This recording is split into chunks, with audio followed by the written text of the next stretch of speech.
don't know what we can talk about in this nation without talking about white superiority, honestly.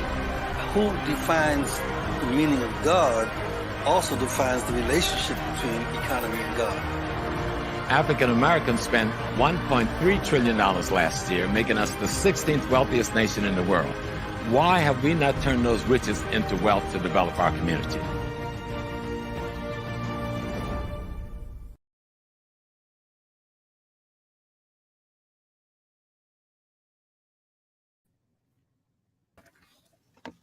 All right, what's up?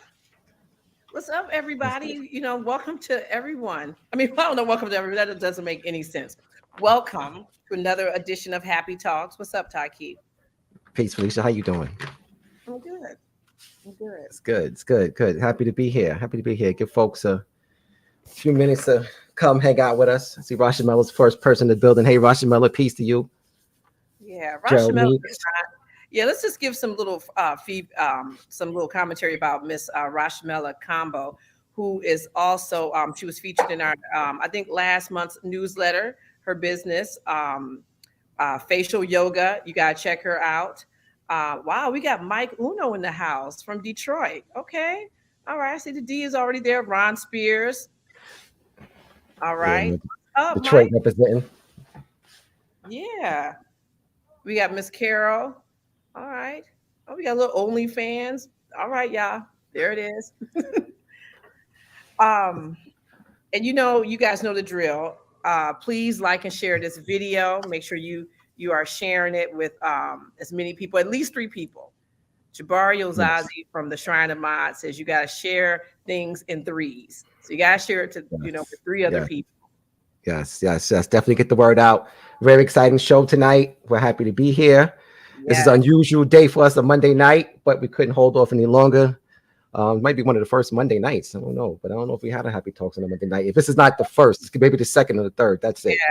Yeah. We definitely Mondays. No, definitely not a Monday night, but have a special edition. Happy Talks, Black Excellence, God having a human experience. I know that's a really interesting topic.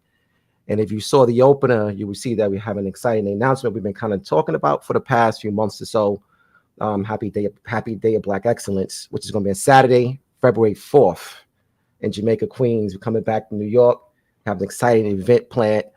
But before we really get into the show and introduce our guests, we want to kind of touch briefly on the scope of the project and why it's important for people to be there. So when we think of the Happy Black Excellence, God having a human experience, we must first think of the creative principles in our relationship to the universe. In other words, Black Excellence, God having a human experience. Taaqiy? Yes. You are staticky and I can barely hear you. Thank you, Archie, for your support. I can barely hear you. You can barely hear me? Felicia, that's not good. Yeah, it's like that little staticky. Anytime we are trying to bring something out, it's always this little drama right here. This right here. What's up with Pete in the house? So, and there's Dr. Harris. Let me do this. That little Dr. Harris, okay, and my man Ken. All right, is that better, Fee? No, keep talking. Nah, that's okay, right there. Yeah, I'll tell you, Sharon, that's good. Okay right here. All right. Yeah, you're not your mouth is not lip synced. All right. So, what you're saying? No, it's not good. So. That's good now? We there? Okay, good. All right, fantastic. All right. So we think of Happy Black Excellence. So we think of Black Excellence in itself. We have to think first of the creative principles of the universe and our relationship to them. And when we think of the creative principles, we got to think of our inherent feature that we receive from the creator in our creative process. With that being said, we developed this program to feature Black genius on display. And with that, Felicia, can you tell them a little bit about the program? Yeah. So listen, guys, if anybody came to One Africa, okay, some people were sleeping on One Africa conference. We had Power and Unity in Detroit back in April. And then afterwards, it's like, damn, we should have been there. We should have got the live stream. I mean, you can still go to our happyfilm.com and get it, but it was nothing like being in the house. So we have now another event okay, which is going to be, this is going to be fire because first of all, one of our guests, we've never had this guest on, and his film is phenomenal. He's going to be there. Okay, so let me just pull it up so you guys can all see. Okay, now if you are subscribed to the HAPI newsletter, you already had this. We broke it to y'all earlier. Okay, so people now, when you're looking at it, you're like, oh my God, I didn't know this was going on because you're not subscribed to the newsletter. You got to get subscribed to our newsletter. Just go to happyfilm.com and get subscribed. But let's take a minute and look at this. So we are going to be live in New York City on February 4th, 2023. This is time to get your money right if you want to come out and be in person. This is we only have a certain amount of tickets for in person. So if you're thinking about it, I suggest you get your tickets right away. So not only are we going to have in the house Professor James Small, Ifudishi Juhutimis, Kaba Kabanin, and Riza Islam. Okay, that's one thing. Like those are all dope. They've been on HAPI Talks millions of times. We love these scholars. They're going to be breaking down this whole idea of Black excellence. But then, we ain't stopped there. Did we stop there, Taaqiy? We ain't stopped there. No, not at all. Yes, we're showing extended clips of HAPI, and this is like dope. We are also going to show extended a clip of Out of Darkness, Heavy is the Crown, Volume 1 by Amadeuz Christ. Now, let me tell you why this is dope. Because, when we sit down and talk to this brother, his whole process about making this film is beautiful. Okay. It takes Black filmmaking to a whole new level. So both of, Taaqiy will be there with HAPI, Amadeuz will be there with Heavy as a Crown, but we did not stop there. Okay. We are also going to have Brand Nubian will be in the house performing, and Jamar Milton. It's like, yo, I just don't, there's no way I just would not be here. And then the beautiful thing about this is that it's going to be hosted by Dr. Ken Harris. Now, he hosted our One Africa conference, and everybody loved, he had us laughing. He had us up there chanting. He had us doing all types of stuff, thinking. He is no joke. So he's one of the, he's number 4 in terms of presidents of the National Business League. There's only been 4, and he is number 4. This brother is no joke. He's going to be hosting this beautiful day, and it is a whole day of excellence. It's from 1 to 8. We will be at JPAC, Jamaica Arts Center. And the thing about this is that we had to find a spot big enough to hold all this talent. Like, this is going to be dope. So I'm just saying, if you guys are in the house, you have to be there. And the thing about this is, if you can't, for whatever reason, it will be on live stream. But we're not going to tape this. We're not making a DVD. We're not doing any of that. So you get the live stream, you got to look at it. You have a couple of days, and then that's it. So if you want to be part of this event, we suggest you go to happyfilm.com and just get your tickets now, because it's going to be cool. And yes, Mike, we hear you. It needs to come to Chicago. And this is our test pilot. We're in New York. So we started in New York because there's Black excellence everywhere. But this is going to be dope. Yes. Bring them out. And Felicia, when I think of Black excellence, another thing that comes to mind is the early creative process of Black people, and the things that have the world kind of marveled over Black genius. Like, how did they do this? How did they come up with that? And most of the times people look at that, and the first thing that comes to mind is God consciousness. And when we think of God consciousness, we have to think of the title of this show tonight, God Having a Human Experience. And with that, we want to bring on our 2 guests, Professor James Small and Amadeuz Christ. Hey. Peace to my brothers. How you brothers doing today? Oh, hi. What up, though? What up, though? Peace to all my Detroit people in the house. Love y'all. There it is. Oh my God, there it is. Yo, we got a few Detroit cats in the house, definitely. Yeah, Detroit in the building. Detroit is definitely in the house. I'm from Oakland, though, but I love Detroit. I just had to say that. Oakland. All right, that's what's up. Yeah. I used to live in Oakland. Oakland's cool.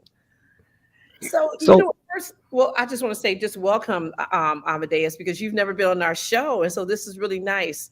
I don't understand why he's never been on your show. I don't know, because we met Amadeuz. Remember, we were on the Philippe Matthews show, like what, 2 years? It had to be in like during COVID, 2020.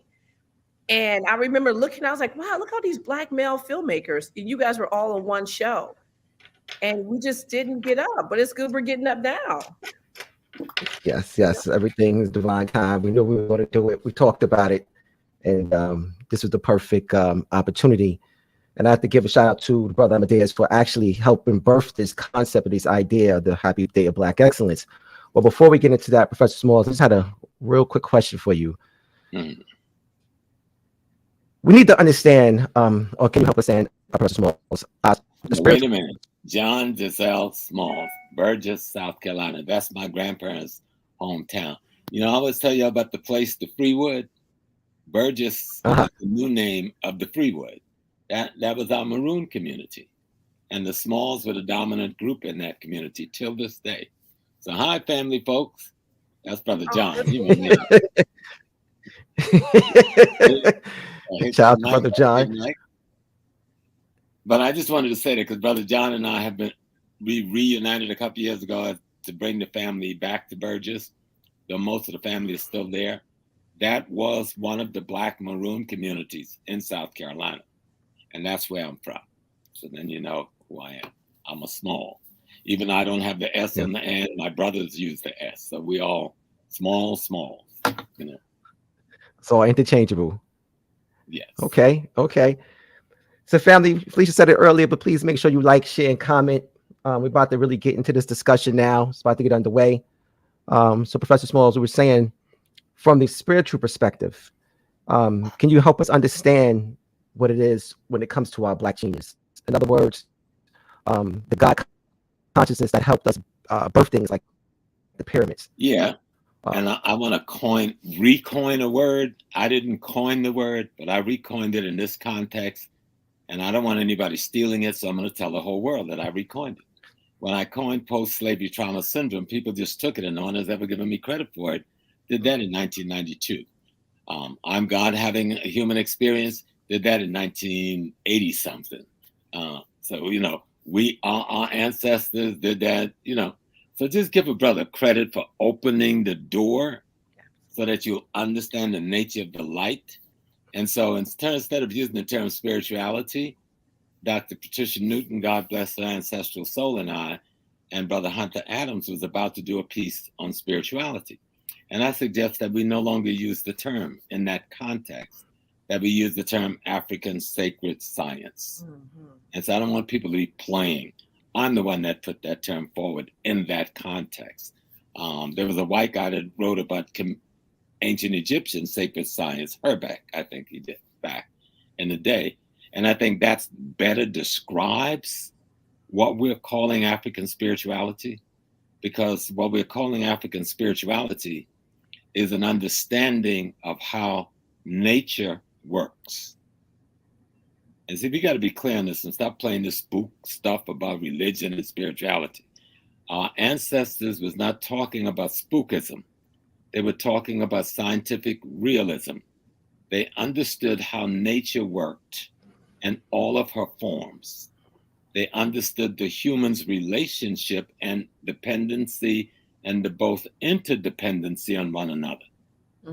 And with that, they expand their understanding to understanding cosmology, looking at stars, the planets, constellations, the moons, at the movements and the occasion of the movements, meaning that when this happened in the sky, this is happening on Earth. When this constellation in this position, nature is doing this thing on Earth. And the syncretization of that in the minds of the human being is what we are calling African spirituality, or better term, African sacred science. Now, if we get that clear, the rest of it is easy, you see, because we're all dirt, right? I eat tomato, grew up out of the dirt. I eat carrots, it grew up out of the dirt. I may even have me a chicken. The chicken ate the grass and the corn that grew up out of the dirt, right? And it got married to what? Cosmology in the form of sunlight, moonlight, planet light, all the energy, some taking millions of years to hit us and be absorbed by us, But all of that cosmological energy merging with the nature that we call the earth allows us to be.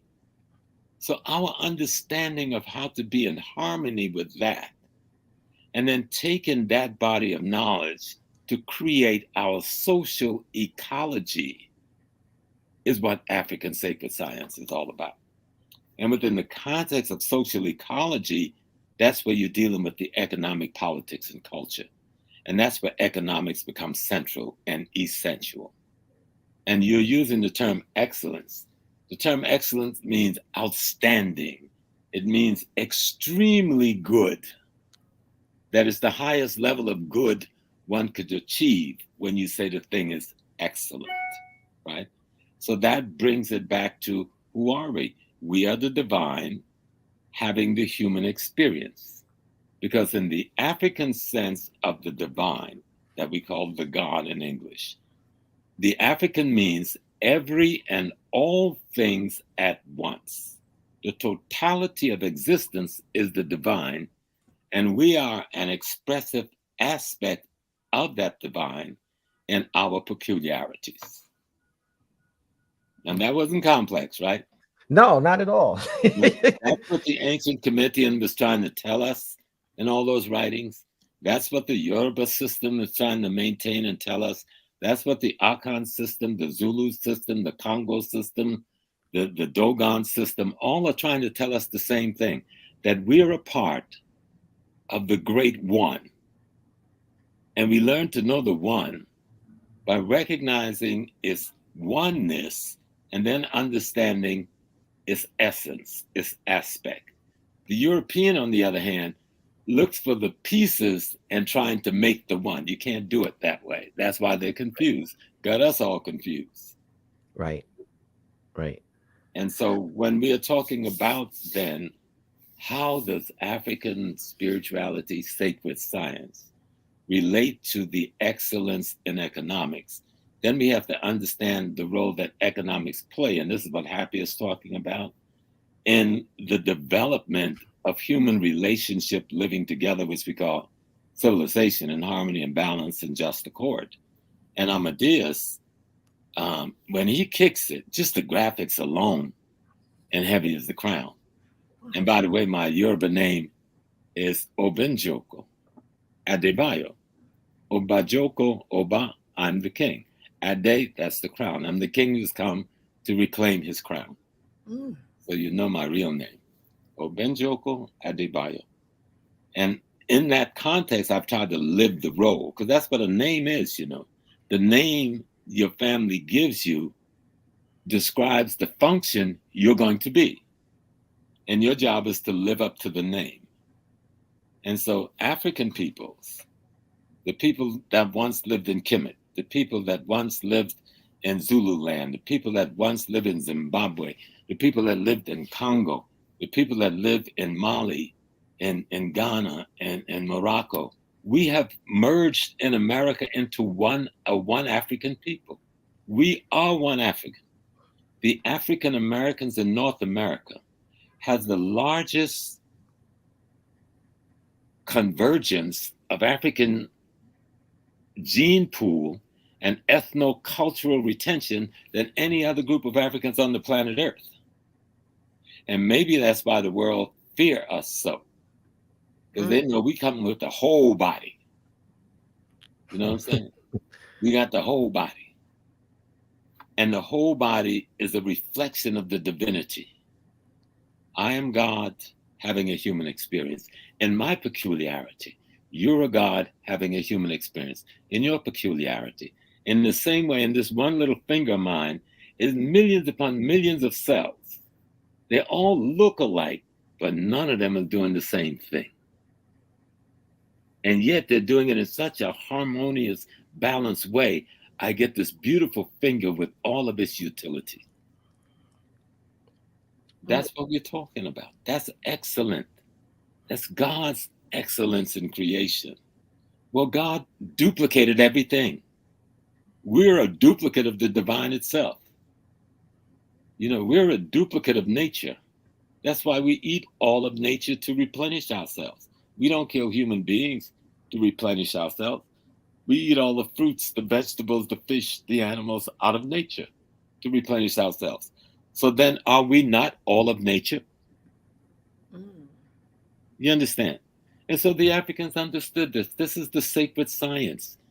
Yeah, they didn't just pull out of the air and said, this herb is good for this herb is good for that, this bush will cure that. No, they studied for millions of years, and came up with a pharmacology that the world still can't compete with. Yeah. Right? Facts. So that's excellence. That's African excellence. What is excellence again? That which is outstanding, that which is extremely good. You see? So when we're talking about outstanding and extremely good, we're talking about the qualities and the attributes of the divine itself. That's African culture. See, African culture isn't separate from its religion. African culture isn't separate from its economics.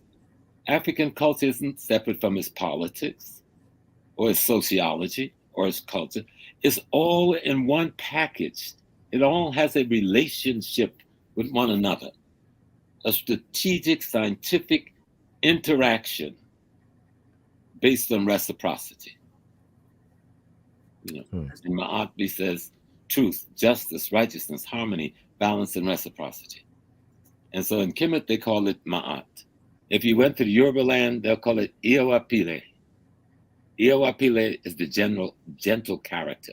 The gentle character comes from harmony, balance within and without. If you went to the Igbo, they say Omanele. Omanele is the harmony in you, being in harmony with the nature that lives outside of you. This is African sacred science wherever you go. You go to the Dogon, they don't need a microscope to know the stars because they are the stars. You know, they are the stars. They understand it because they're a part of the totality. And so they can explain what seems to others mysterious. You know, African sacred science, there's nothing mysterious about a kiss that makes your toes tingle, and you would wonder why somebody's lips touching my lips make my toes tingle. Because there's a unity in the body. All right? And that unity informs whatever aspects of the body that needs to pay attention to whatever action the body is taken or taken against the body. This is simple ways to understand it, you know. Like I've told before the sisters, you have the babies, right? The babies come out of your womb into the world. So who creates? Then people say, oh, well, I'm the creator. No, you're not the creator. You're the aspect of the creation that creates. You understand? So there's no creator without you.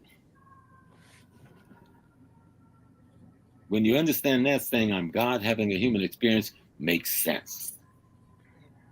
You see? And the Africans' knowledge of this is a sacred science.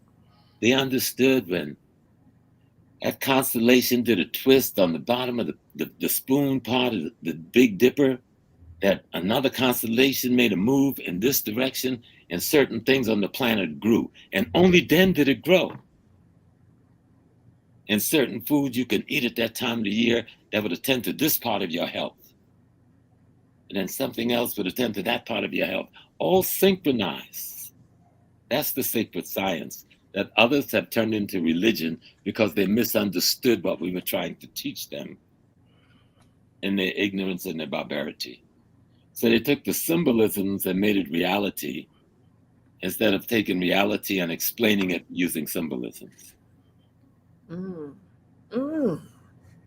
so that's why I love the way Amadeus plays with the graphics in Heavy as the Crown. And I love the way HAPI, when you're doing, you know, that sweep where we're going over all of the different pyramids in the earlier time periods that most people never seen, looking at those symbolic designs on earth of what is in the heavens and replicating it as above, so below. Why? So we could study it up close and learn how to implement it in our daily character. You know? That's what African sacred science, African spirituality is about. Economic is at the core of that, because economics is how you keep the body going. Economics is how you allow for the foundation, the health of the community that builds the civilization that people profits from. Well, I hope that's a decent kind of opening. I don't know. That's what the red, when you put on the red, things happen because this my father Shango. You know, I'm a child of Shango. I'm a child of Oya. You know, Oya is the wind, but Oya is the interconnectivity of the human consciousness that allows the transformation of the human character. Yes. And I want to go on record here also when it comes to coining a phrase. Professor Smalls is the, give him credit, the person that coined the subtitle for the film. He just said it a little while ago, the role of economics in the development of civilization. I kind of sat down with Professor Smalls one night and I said, it's HAPI, but it has to be something else. And you talk about economics, so what do you think? In one shot, role of economics, development, civilization, and that was it. It's just like that, and that's how it happened. Professor Smalls, you mentioned something about aspect of the creator creating. And in that sense, when we think of the run of the show that we're going to have in February, it's going to be a showcase of our artistic genius through music, film, intellectualism, Black entrepreneurship. When it comes to Africans in music and expressing God through music, what does that look like? Or can you give us a little more context with that? Music, when we hear music, I just left a wedding, right? And I'm watching people dancing. I'm talking people older than me. I'm old, right? And there were folks older than me, and they were getting down in the Soul Train line. I didn't even try that line. Right? Because the music spoke to something in them, right? What is the music? The music is the rhythm of your bodies, right? If you ever went to the doctor and they want to check you, they do a pulse, right? A pulse is a rhythm from one of your organs, from one part of your heart. It doesn't even record all of your heart.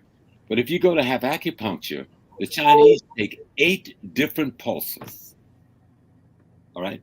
They recognize 8 different centers, right? That's giving off a rhythmic vibration.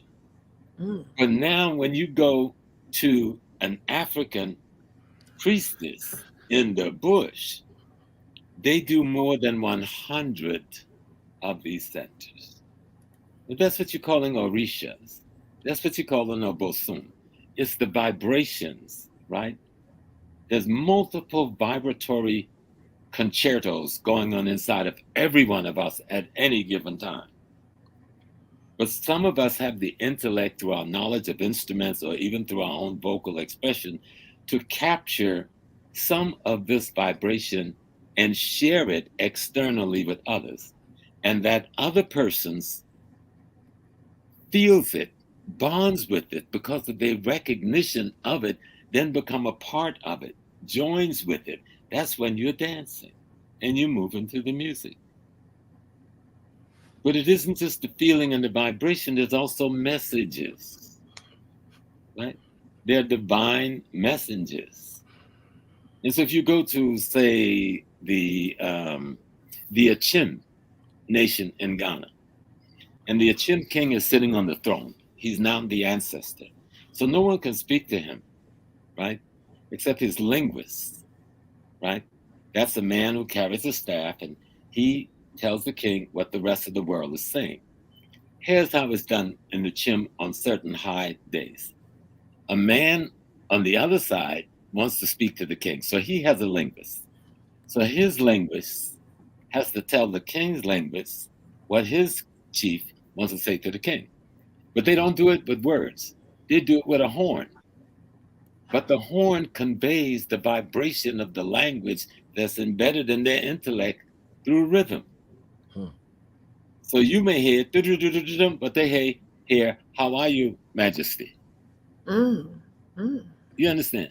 That's how high the African sacred science is. And we sitting over here playing with European skateboards and stuff and calling it science because they got a little light on the runner board. Do you understand me? That's if powerful. you went to the Ashanti, right? Santa Hene, King of Kings of the Ashanti Nation, he's sitting there and he has a linguist. And another king, one of his big sub-chiefs come and he wants to greet Santa Hene. So he goes to his drummer that goes tum tum tum tum tum tum tum tum tum tum tum tum. And the linguist hears the language. He doesn't hear the tum tum tum. He hears tree. So then he goes and speaks to the other linguist, who then puts that same words now back into drum language for his king. The same thing when we on the floor, listening to Etta James. I'd rather go blind, boy. When Etta is singing, I'd rather go blind, you feel like you're going blind because you're just about to lose your lady or lose your man. What Etta did was took your feelings, put it through an historical vibratory rhythm, and gave it explanation. You go like, yeah, that's exactly what I'm feeling. You grabbed that man so tight he thought he was going to lose his skin. Trying to hold on. I'd rather go blind, boy. The music there's so many good books that we don't read over here. And Tim, let me show you, you know I like the book things, right? And it's important. And I always keep it, but then good read. Things that people can get an understanding that we're not just talking and not just making stuff up. Stuff like, what is it? The Ethnomusicology, African music. And that's by, Baba and Ketsia. Can I get the light is on? Oh. Journal of the Arts in Africa, getting deep into the music and what it really means and what it really does, right? While looking at musical arts in Africa. And we are writing about it, but we're not. You came prepared. I didn't even know you were going to go there, but I'm always right. Yeah, just everything, but that's the whole God consciousness. Everything is in line. This one is a fantastic piece. This is volume 1 and it is volume 2. What I'm saying is our music is more important than you think. When John Coltrane is playing, when John is in his down and out days, and John is on heroin, we got to tell the truth. He's playing some very powerful music because he's screaming. When I first heard John Coltrane, I go, oh my God, I came from South Carolina, rhythm and blues. I weren't just saying this. I said, these people crazy up here in New York, right? But John was crying out in pain with all of the rhythms in his body asking for help. And when he found it through Eastern arts, through the African Indian system of meditation. And then he came with what? A love supreme. Blow you right out of the theater. Because the human body is now having a different kind of conversation. Because it's found peace now. And it's sharing that peace and that harmony and that balance. And you feeling it because it's helping you find your peace. I was listening to Equinox about an hour. I just want to drop that. Because our music, even hip hop and rap, when they really understand their true purpose and why they have captured the world so completely, then we'll be able to organize ourselves and control the world that we've already captured. Wow. It's interesting to bring up John Coltrane. So I listened to Equinox maybe about an hour ago. It just happened to just. I'm the out man too. Right there. Listen to a little John Coltrane earlier, a little Equinox was playing. And you could hear the genius in it. You could hear the expression of the divine. You could hear the African sacred science in it. And it's just a beautiful thing, you know, when we think of just you know, if you want to use this term, God or the creative principles expressing itself through us in many facets. And it just seemed poignant to bring together this collection of African genius on this one day. And we really need more time because there's really so many other things we want to be able to include in this show. But for those who come, definitely going to have a great time on the live stream or on the house. We also want to give a shout out for those people who showed love in the cash, do the super chats, you know, please, all means, if you can, you know, definitely show love. Happy Film Cash App and super chats or the stars on Facebook. So, Brother Chris, how you doing today? Okay, I'm sorry, Professor Smalls. No, that's what I want to hear from Amadeuz. Yes. Amadeuz Christ. Amadeuz Christ. It's hard to follow up all them jewels, but I'm gonna try. No, you're an extraordinary genius when it comes to filmmaking, my brother. I know your work. Thank you. I'm still learning. Yes. And you was like, listen, I'm impressed with the multitude of sciences that you've conquered in terms of filmmaking. A lot of people don't know just how many elements go into it, from the actual behind the camera, behind the computer, creative writing and everything like that. And you pretty much in one shop. Could you just please give us some information of just how that got started, how you were able to kind of master all those sciences? Oh man, I don't think I've mastered them. I'm really still learning. You know, I'm very happy that Professor Small brought up music, because that's my background. That's how I kind of came into this, is through music. I never thought I was going to be a film director ever. I thought I was going to be a rapper. Wow. Yeah, I came in, you know, I got albums out on iTunes and that I probably need to go and recollect. But I started doing music. I felt like that was my calling. I always felt like I was going to change the world. I always knew that I was going to have a drive to change the world, and I was going to use my skill set to kind of influence the world in a positive way for our people. But I thought I was going to do that through rap. And then when I got into the industry, I saw that the industry is ran by people that don't look like us, and they got their own agendas. And we didn't have the control. You know what I mean? We had given up the control a long time ago, if we ever had control of the music industry, and the film industry to another extent. But I feel like film had a lot more freedom. So when the music thing really didn't work out, I kind of made the transition inadvertently to being a director. I decided to go back to school. And I actually, I'm in the studio one day. I'm kind of telling the story. I'm in the studio one day, and I get a phone call from a company that wanted to contract me to go work at Google.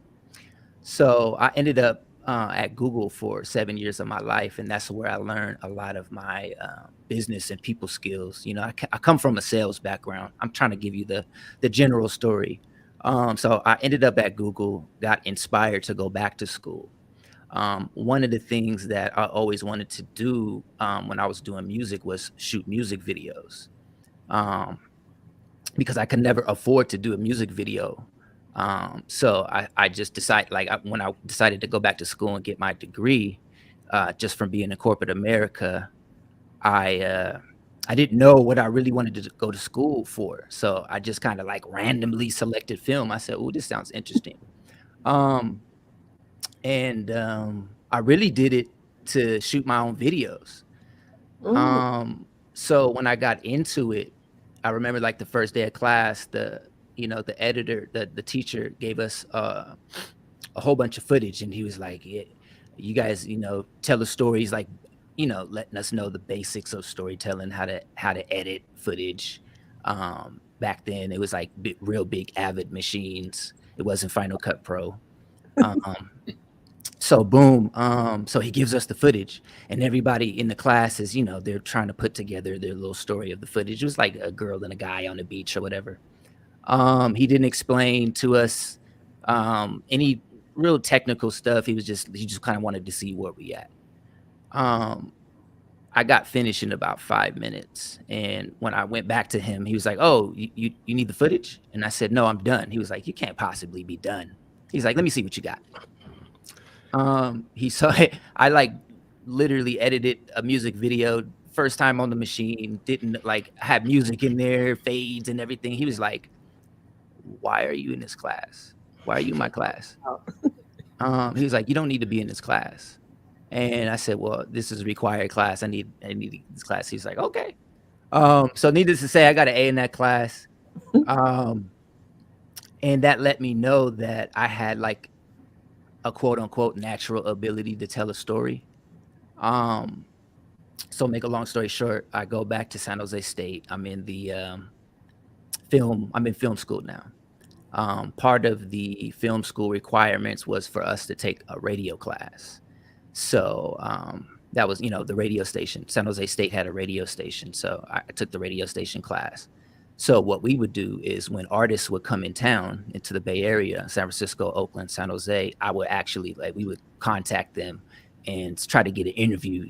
These are your Kendrick Lamars and your the Cool Kids and Black Hippie and Ab-Soul and Dom Kennedy, like all this is like 2012. In the meantime, my rap homies is like, "Yo, you're in film school? Come shoot a video." So I started shooting videos, and it just so happened I was pretty good at shooting music videos. So now I'm in league with all of these artists, and I'm like, "Yo, let me, we'll come to the show. Let me get on stage with you. I'll film the performance, and we'll do an interview with you." And I started doing like little PR pieces for artists and stuff like that, and that hit like all the blogs, and you know what I mean. So that essentially led me to doing music videos. I said, well, let's, I had a manager at the time. I was like, well, let's kind of parlay this from doing these interviews into doing like real music videos. So that's kind of like how I cut my teeth, was doing music videos and working with rappers and different A&Rs. Like I had video, like shout out to my homeboy Locksmith from the Bay Area, he's from Richmond. He was really like teaching me how to shoot. He was like, "Nah, bro, back the camera up. Like, I know you like the close-ups, but back, and like, you know what I mean?" And I would go through the editing process, and I promise you, like the first kind of music videos I shot, I did not do a good job. I mean, like it looked good, but the editing wasn't there. So it was actually rappers who was like, "Nah, put this scene in. Locksmith was like the main one who kind of shaped me. I mean, I had editing skills to begin with, but to shape it, what I'm saying is to shape it into industry standard. Industry standard was the big thing that I had to learn, and that's what I learned. So after a while, again, I'm getting tired of the industry. I'm getting tired of being told what to do. I'm being tired of creating art for other people. So I decided, you know what? I want to make a film that showcases my skill, but is about our people and for our people, and it's going to uplift our people and do positive stuff. Not like I was with the rap videos. I was always taking the video and try to make the video like have a message to it. You know what I mean? Make it positive. But I can only do so much. So I needed the freedom. So I decided to get into film, make a film. And I just, I got introduced to Dr. Clark through YouTube videos. Dr. Clark, Dr. Claude Anderson, Professor Small, Kaba Kamene, Amos Wilson, Dr. Ivan Van Sertima. This is like me working at Google and being working at YouTube and being in my office and just coming across these videos.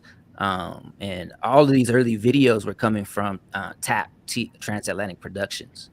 I think that was Clemson. He captured a lot of those videos, like, in the 80s, man, when the African Center movement was really like popping. And I'm very fortunate to come across those videos, because if I didn't, I don't know if I would have ever like really became conscious like this.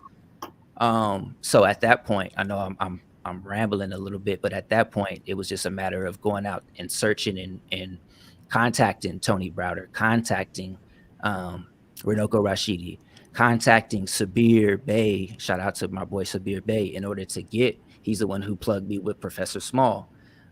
We went shot in LA, you know, we met at Simply Wholesome, had lunch, you know, he's just kicking jewels to me. So what you're seeing in my films is essentially like my learning process, my awakening process, and actually just being able to document that.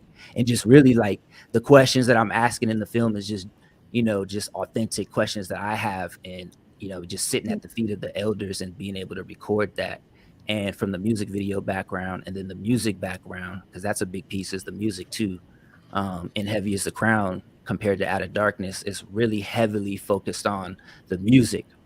And, you know, I don't want to hold up to time, but that's basically how it came to be. And it's just like me learning how to do all this on the fly, learning how to do animations on the fly, watching YouTube videos, watching tutorials on how to like do stuff. Like, you know, I feel like I have the easy part, and it, like, my job is to just bring what the elders are saying into life, you know, just making it visual. I feel like that's easy. Yeah, so okay, Amadeus, I'm gonna need for you not to discount your animations. Okay, you're just like, oh, let's look at some videos and I did it. Those animations are dope.com. Whoa. Mm. Yeah, I mean the coloring, they're so vibrant, and it's just like when, you know, Professor was talking about like the music and how it touches something, you know, in us. Mm-hmm. We just move with it. But like the way that you use color, okay, it speaks directly to us without saying anything. It's just the you know, it's like that's like, you know, anytime I see like Black people when they wear like colorful outfits, it's very you're just like automatically drawn to that. Like we're the only people that can really wear color. But when I'm just purely just looking, I was like, oh my God, this is beautiful. Even your website. So, Well, yeah. I'm an artist. When I was Yeah. a kid, I used to make comic books when I was like a little kid. I was like, I Oh, was a real nerd, man. Like, you know, I was a real nerd. What? M. but you know what? But you know, I think that it, you know, just hearing how these things are just popping out, like, oh, I used to make comic books. I mean, so I think people really need to understand in the chat, and I think most of them do, is that, you know, you didn't just like happenstance, like just, oh, I just think one day I'm gonna be a filmmaker. You know, this is like all of your experience and your whole life brought you to this moment. Yeah, and You know, I used to like a lot of my fondest memories of childhood was watching movies with my dad. You know what I mean? Like watching movies with my dad, and, you know, the old school HBO, you know what I mean? With they zoom in, and then I just love, like, you know, this is obviously like pre-internet, you know what I mean? But I just loved watching movies with my dad. And after the movie was over, he would like drill me. He would like, okay, what did that mean?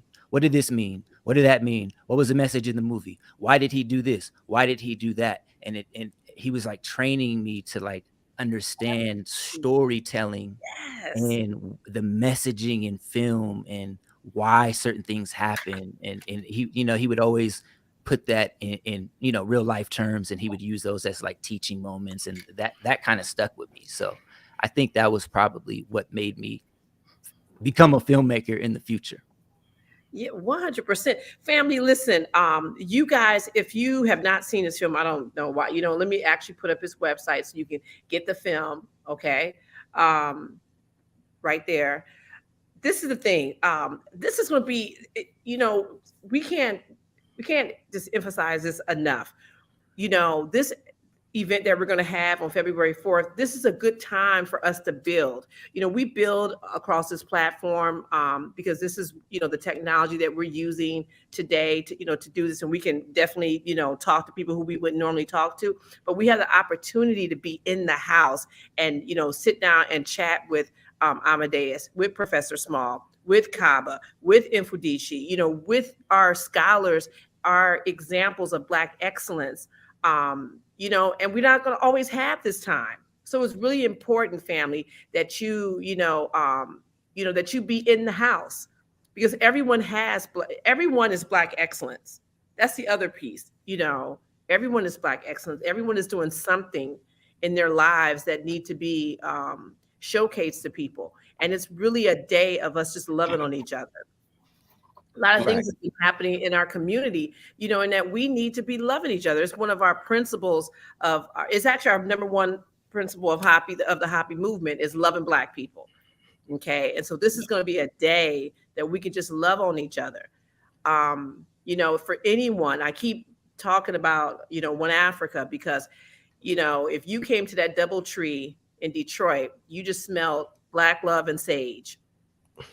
It was nice. It was nice. It was really nice. And it was a day of us just loving on each other. So this is going to be another HAPI Movement event. And this is going to be nice because we're going to have, everyone's going to be in person. You know? May I add something? Yes. On our businesses, because sometimes we talk about it, but we don't talk about business. I did a little notes, you know, before. Notes. You like notes? Yeah.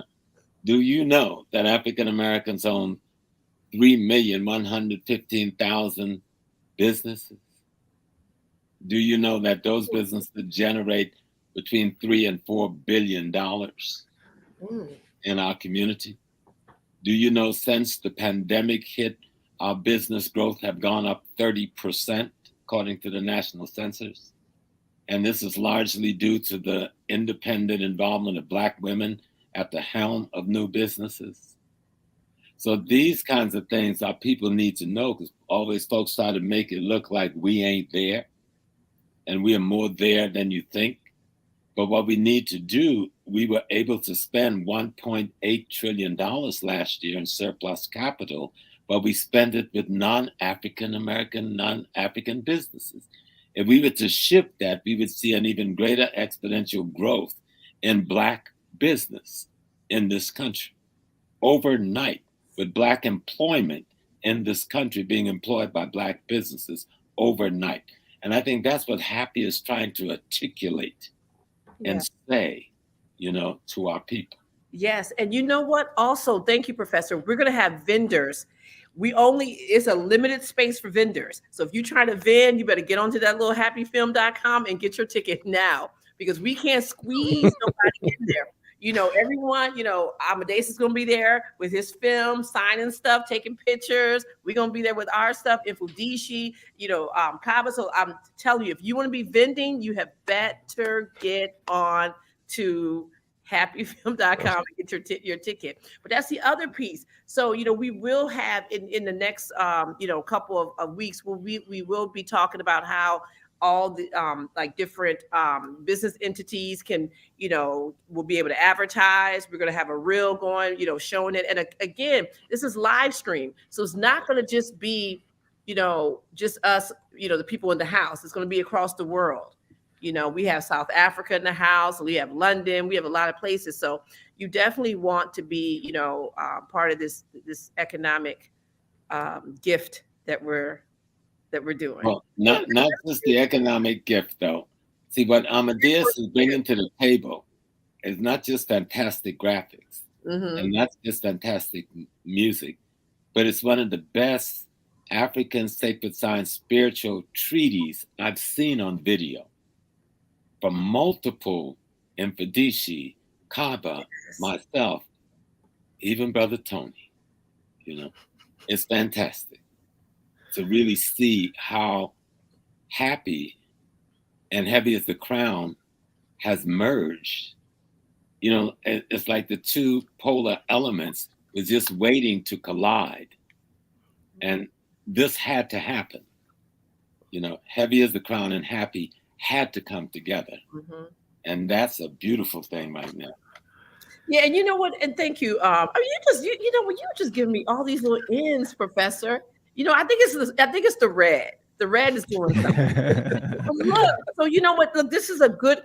Thank you, because this is a good question. And I was talking to Amadeus about this earlier. Is that this whole idea of filmmaking? Okay, now just for a second, you know, we're gonna put just to the side in terms of what the films are about.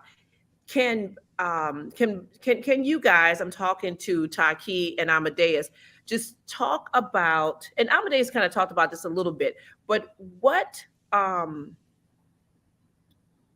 was your, I think, like, what was your inspiration? And we'll start with you, Taaqiy, to even want to talk about, I mean, just to film, to be a filmmaker, because Amadeus kind of laid it out. I'm so good. You know what, Amadeus, you didn't tell me all this on the phone. I'm glad you saved the story.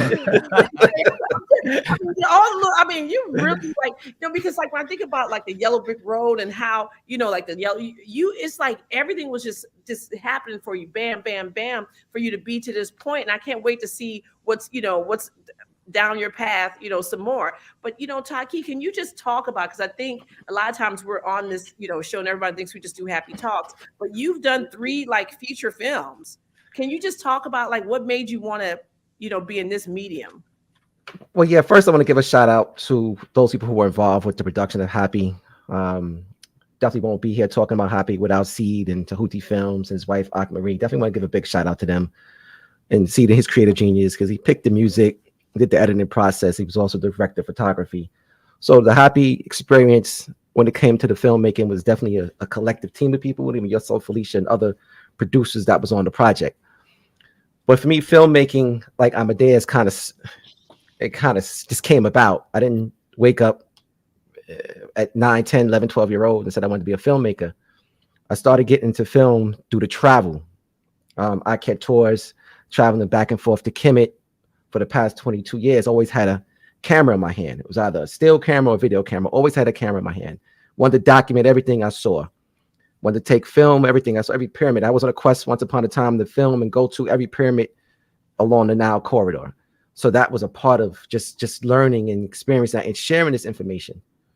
It wasn't until we got into the process of Nubia where I actually had, from the trips we took to the Sudan with Dr. J and I and others went to the Sudan, that we had this footage and this content that no one has really ever seen. And when I first got it, I didn't really know just how limited it was. And people was like, yo, Taaqiy, people don't really see this. So then thus we named the film Nubia, The Untold Story. And when we first went there, it wasn't something we were doing to actually go make a film. It was just documenting my experience there. I documented our experience there up in Napata and Maraway and Dongola and Kerma and all these places, Jabal Barku, Nuri, Kuru, all these different, the royal city of Maraway, all these different places people don't really have an opportunity to see. That right there is the genesis for the filmmaking process that are now in, the Tekken and thus HAPI. So it just started with just the travel and wanting to experience African culture. And I also have to speak to, the foundation and the upbringing at the Cultural Center, like the African Poetry Theater. Had the opportunity to be blessed to be around this birth of this consciousness, this African consciousness since I was a little kid. Even though I may have not gone down that road early on in my life, I was still there and the seeds were being planted. Opportunity to see Dr. Clark, meet Dr. Jeffrey, Professor Smalls, Dr. Ben, and just a host of others, it be kind of closely tied to that. And the Ancestral now, Baba John Watusi branch, again, at the African Poetry Theater. So all this tied into it. My home bringing, my stepfather was Nation of Islam, FOI. So that also contributed to that. And all these different things really a part of that. And, Dr. J says it the best. Those who control the images control the self-esteem, self-development, and self-respect of the people. And that really pushed me forward and propelled me into making films. And, one of the things we want to do with dispel a lot of the myths that Egyptologists have, and we want to also reclaim the now. And we look at Egyptology, this is how, it's displayed. This is the so-called Black pharaohs of Nubia. And this is what they look at in Egypt. This is a rendition of King Tut, as they say it. So this is how they have it. So when we look at this, we need to understand that it looked far different than that. And the only way to deal with that properly is to document our own experiences. So we wanted to really get into this filmmaking process. And I want to give a real quick shout out to the 5-star review, one of his comments about harmonious cooperation. I think that is the most important thing when we think of HAPI. HAPI for us, has this whole economic thing in the river and just the understanding from crops to stocks. But when we really think of HAPI, we think of this this unity, what we like to call power and unity.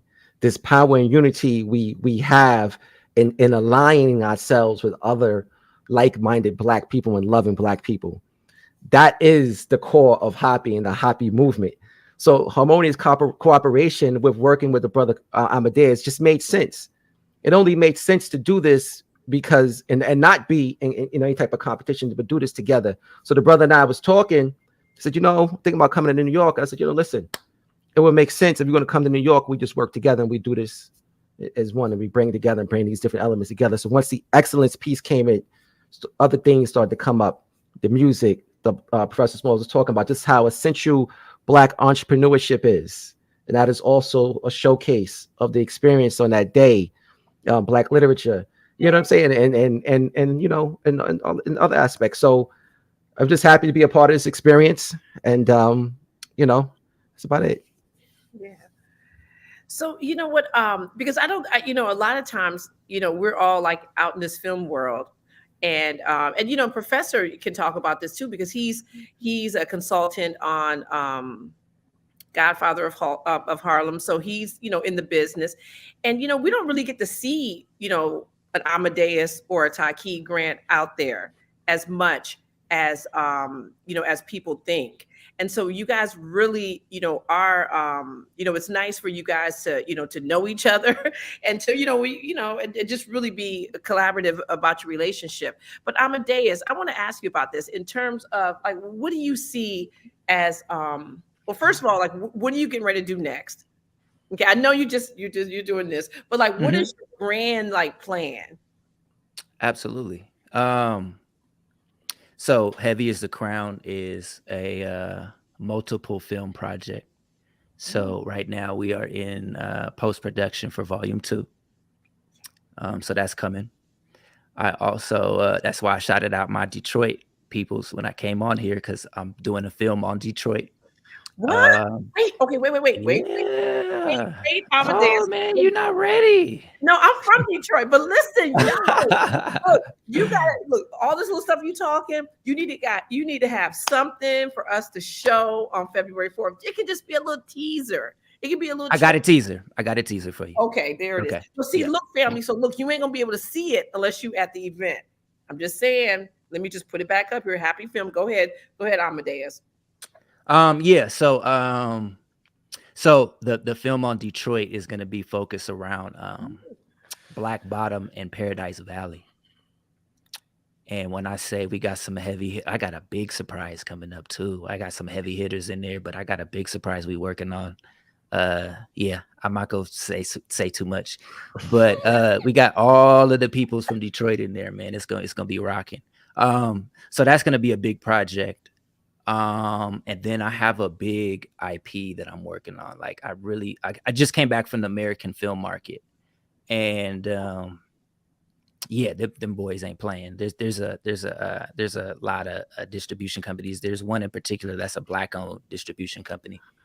But I'm trying to get into feature films. I'm working on a big IP, big IP, like a African Star Wars meets Final Fantasy. What? Meets Black Panther. Yeah, you need to have a conversation with me. I'm always man. Professor Small is definitely gonna be a consultant. Oh yeah, like that's where I'm trying to get the bag, like that big bag, and get everybody very well paid. You know what I mean? Because remember, I'm a consultant on The Godfather of Harlem, but also for any 6 months of filming, I'm in the studio as an executive producer, right at camera and director side for the entire 6 months, every day. So I've learned a lot in the 6 years in this industry up close. And we do have a lot of young Black people out there. Like in this last 10 episodes, I think we used 5 Black directors. And in the one before, 4 Black directors. And this year, even the whites had the comment that the Godfather of Harlem staff, the total studio staff of, on an average day, 200 plus persons, even though we worked over 1,500 persons this year, 50% were Blacks, young Black people. So you see our moving into the industry on all kinds of different levels. And so the Black associations need to learn to come together and do convergences so that all that Black talent that's out there looking for a place to be.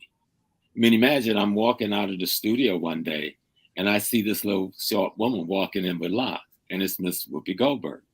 And I said, "Oh, good afternoon, Sister Goldberg. How you doing?" And she was very gracious, right? She go like, "Hi, sir. How are you?" And I said, "Fine." I said, "You don't remember me, but when you and I knew each other like long ago, before anybody was famous, and we were doing a dinner for the Urban League, and I was the keynote speaker, and she was the comedian." And when she came back out, I guess after a few hours of filming, something must have kicked in. I'm standing outside with some of the union guys, and she said, "Do you want to take a picture with me?" And then she proceeded to take a picture with every one of the guys standing out there, all of these brothers, about 7 or 8 of them. She took an individual with each one of them, never stopped smiling, never stopped with the courtesies. And you saw that a lot. The brother, all the musicians were passing through. This next piece is going to have everybody with a who and who of Black folks in theater and music in it.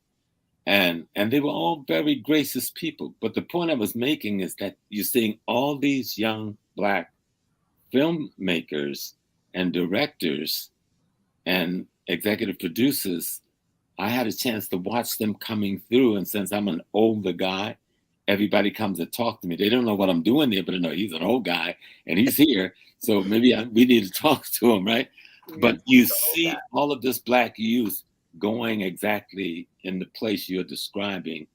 And what you and Taaqiy is doing by coming together like this, that sets a pace. Yes. Because when I see a lot of them, I'm wondering, why aren't they working together? Why are they competing here with this dude, right? Why aren't they finding a place to work together? Now, I know it's happening because I was talking to a filmmaker in the UK today, and she's on her way to South Africa now. They're filming Shaka, a new Shaka, King of the Zulu. And matter of fact, one of the brothers who's the director of it is from Detroit. I can't remember his name, but he's there, and I'd introduced the two of them so they could hook up. So it's happening. And so what you guys are doing is letting people see that it has happened, that young Black filmmakers can come together and make a greater difference even in the products they themselves are doing. Yeah. Because it is happening all across the system now. Yeah. And you know what? And thank you, Professor, just how we're just networking and talking, that will be another aspect of our event, is that we will be able to, have this chance to just sit and chat with each other. So many things were, I think about some of those pictures. And if you go to any of our social media pages, you can see, I keep bringing up One Africa because that's the only thing I keep referring to. But, seeing a Professor Small sitting down and having people just talking to him, or Baina Bello just chilling and just holding court, Dr. little Rosalind Jeffries was getting in there too, people just chatting. And this is what this is going to be, be like. I should have my picture. That's you, Professor. Sit up on set with your director's chair. But so that's what's up. I can't wait to see this, Amadeuz. Yeah, Felicia, you hit the nail right in the head with the networking event, and I think we have to underscore that. And a lot of the reason why a lot of this came together, and before I even start there, I want to also give a shout out to Philippe Matthews for actually introducing me to the brother Amadeuz Christ, and also Amawali Africa, and the brother, my man Hodge out of DC, all filmmakers, and that's who was on that panel that day. And all these 3 brothers, stay in touch with. And if it wasn't for that show, we wouldn't actually have the relationship that we have today. And, the brothers, we network, Amawale helped us with the Happy on the Happy, with the Egypt with us, and he helped film that.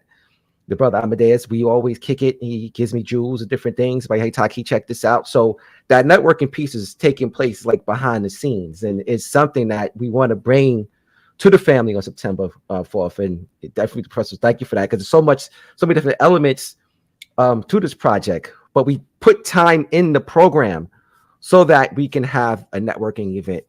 We put time in the program so that when the show it's not actually on in the first hour or so, and at the end there's time for people to actually meet and greet, and Black people to really work with each other and deal with cooperative economics and just other aspects of networking. And so it's such an essential element to the Happy Day of Black Excellence. Yeah, so definitely we want to definitely underscore that, you know. Yes. So yeah, so family, it's February 4th. I see Miss Vicky, and we met Miss Vicky in our premiere in Philadelphia. So Miss Redmond is in the house, and let me also say shout out to Michael Friend, who has had a drumming business or group for over 40 years. When I first became an actor, I was in his play he used to do called We Are Africa. But shout out to him because now he works for Quayle TV, which is a Black streaming service that, again, I think we were talking about this before, Professor and I. It rivals Netflix, but she has all Black films up on there, Quayle TV, and he's working with her now. So peace out to both of them. Shout out to Deshauna. Yes. I'm supposed to get Heavy as a Crown on there. Hey, Quality TV, reach out to me because we've been trying to get Heavy as a Crown on there. Oh, no, you got to talk. Yeah, talk to Michael Friend. I reached out to Deshauna and she did hit me back and she said she was going to send some paperwork over, and I'm still waiting for that paperwork. But and let me tell you why this networking stuff is important. So I met her one day at a NIWIF conference in New York. It was for women in film in New York. I just came in there and she was just kind of sort of just getting started. And I was like, wow, I kept telling her, I'm so happy to see you here. It was like a sea of whiteness, and just seeing her, talk about her station and how she was able to keep costs down, and she was giving it most of her money to filmmakers. I was like, damn, she is dope as hell. I was like, when I get a chance to work with her, I'm going to work with her. And then fast forward, I'm talking to Michael Friend, and we know HAPI's here. So this is great. This is great. This is good, Amadeus. I love Quality TV. Yeah. And then they have like the old school films that people haven't really seen, so it's a really it's a good space to be in. Yeah. Right there. So family, also want to make an announcement about the YouTube push. We have some Professor Small. Say that again. And there was Michelle Friend. She just made a comment, and then here's Ken Harris making an extended comment. Yeah, that was Michael Friend. So all of your friends are there. They're on. Yes, definitely. Family, we are on our 30K push on YouTube. We have some new people in the building tonight. You've not subscribed to us on the YouTube channel, please do so. We're about 300 and change away, I believe, from our 30K mark. Please help us reach that goal. Professor Smalls, we were on a show a little while ago with Dr. Baba Obata-Chaka, and we were just talking about some of the African genius expressions in West Africa. Benin. When I was reading something the other day, and this doesn't get as much attention as it should, just how vast or how grand the Great Walls of the city are versus something like the Great Wall of China. And we think in terms of that African genius, could you just please explain the Great Walls of Benin and what that represents to us? No, because I'm not as well versed on it as Oba is. But it's not a Benin, the country, Benin. Right. It is Benin, the state, which was then the Great Benin Kingdom in what is now today's Nigeria. The wall is actually longer than the wall of China. And if you can imagine, this is a wall that didn't just surround a city, it surrounded multiple cities, right? In the center of which was the capital city. You're talking hundreds and hundreds and hundreds of miles of a wall. Much of it is still there and is never talked about in geography or history or any of those things.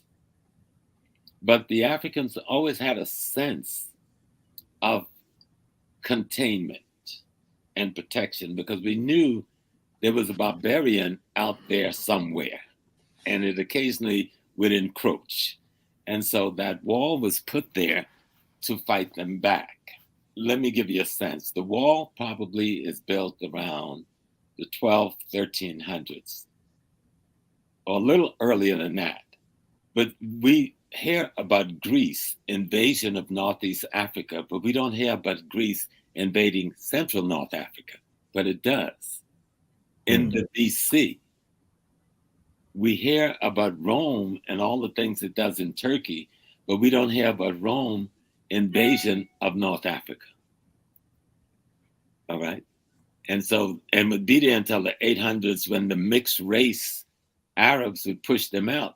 But before the Arabs would come, the Germanic tribes would invade from Spain into North Africa, down through Morocco, down as far as Mali, down to Niger. We're fighting white people before 1492 for hundreds, almost 2,000 years. And so you see the necessity for a wall because we know there is something out there and it occasionally encroaches on us. None of this is taught to us in history. A couple of thousand years of history is not taught, right? And so when the people they call the Moors, these are the people who today, many of whom live in Senegal, they live in Mali, they live in Niger, but they used to live in all of North Africa right up to the Mediterranean. When the Islamic forces come in the 6th, 7th century, and ally themselves with the Black community to remove the Romans from power, we weren't just becoming Muslims, we rose up to expel the Germanic hordes that was occupying North Africa, the Roman hordes that was occupying North Africa. That's why the so-called Moors rose up. It wasn't just an Islamic infusion thing. We had been at war with a more formidable militarily trained force of barbarians, and their children, the children of the barbarians, got a new religion called Islam and turned on their fathers, and we teamed up with them. They would later turn on us as well. And it is that 1,500 years of Islamic enslavement and tyranny that will lay the foundation for the transatlantic slave trade and set up the management system by which it would work. So the wall is built in response to that little survey of history I just gave you.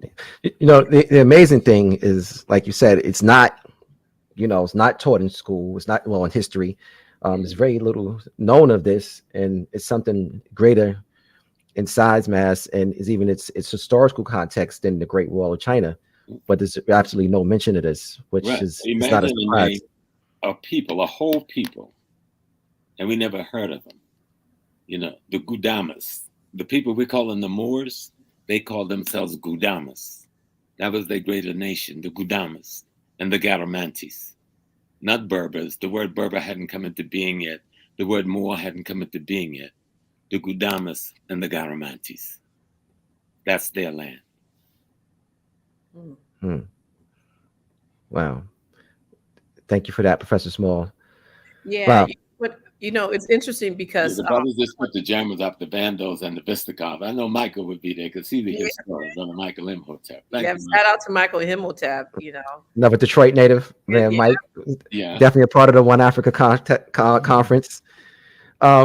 So, Brother Amadeuz, Professor Small spoke about an important thing when you speak about the history. So you mentioned earlier watching the Clemson Brown, the brother Clemson Brown, and his catalog of these. Hi, Susan Tata.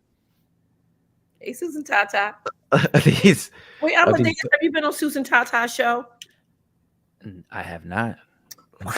Okay, don't worry. Yeah, we will get you together. I'd be happy to. I'd be happy to. Yes. Okay, go ahead. Yes. Yeah, shout out to Susan Tata, great sister. Peace and love to her. Clemson Brown's catalog of information. Is there anything in our history that touched you in a way that made you want to speak to it in film?